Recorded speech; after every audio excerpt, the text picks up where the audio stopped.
Hi, I'm Dave Morris from News OK, and I'm joined by Ed Kelley, editor of the Oklahoman. And Ed, this week election season heats up in the state.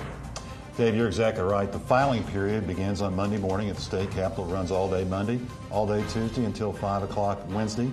All federal, state, and county offices are up for grabs. 2 years ago, in 2006, about 700 Oklahomans filed for office. We'll see if it hits that number this year. I'm not sure it will, but you can bet there will be several hundred people that will want to run for office sometime this summer.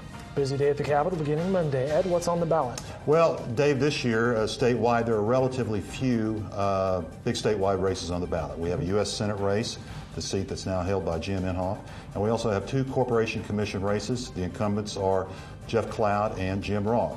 But we also have a lot of seats at stake at the state capitol in the legislature, and half of all the county offices in all 77 counties will be up for grabs as well. All right, let's talk about some of the races. We were talking earlier, there are 3 races that we need to pay attention to. Yeah, Dave, I think there are 3 storylines. The first one, and maybe the best one, is at the state capitol. Up for grabs is control of the state Senate.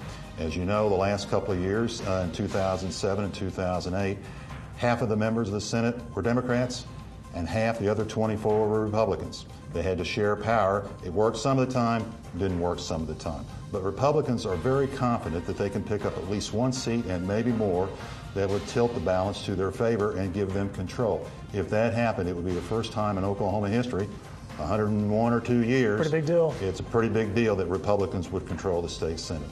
The second one, I mentioned Jim Roth. The second interesting storyline is that of Jim Roth. He, of course, was an Oklahoma County Commissioner until last year. As a Democrat, Governor Henry appointed him to the Oklahoma Corporation Commission, which is a statewide office. The people I talk to who know Jim Roth and watch his performance at the Corporation Commission say he's doing an outstanding job. And if you look at the people who support him financially in this race, as well as the previous races when he was on the County Commission, he has a wide slew of people from all walks of life, from conservative Republicans all the way to very liberal Democrats. But the issue is, can Jim Roth, as an openly gay man, be elected to a statewide office in conservative red state Oklahoma? If he was, he would be the first openly gay person in Oklahoma history to do that. The third storyline that we're looking at here at the Oklahoman News OK is Brent Reinhardt, the Oklahoma County Commissioner, a Republican. He's made a few headlines. He's made a few headlines. He unseated a sitting Republican incumbent in 2004, and he's basically been in trouble ever since. As you know, he is under indictment on felony charges for campaign irregularities. There are both Democrats and Republicans lined up to oppose him. If he could somehow survive that primary in late July, he faces the specter of going to the general election campaign with a trial scheduled in late September.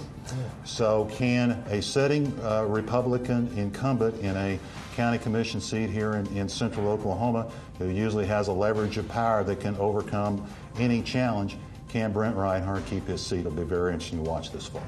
Ed, thanks for your time and the expertise. The Oklahoman will have coverage all this week.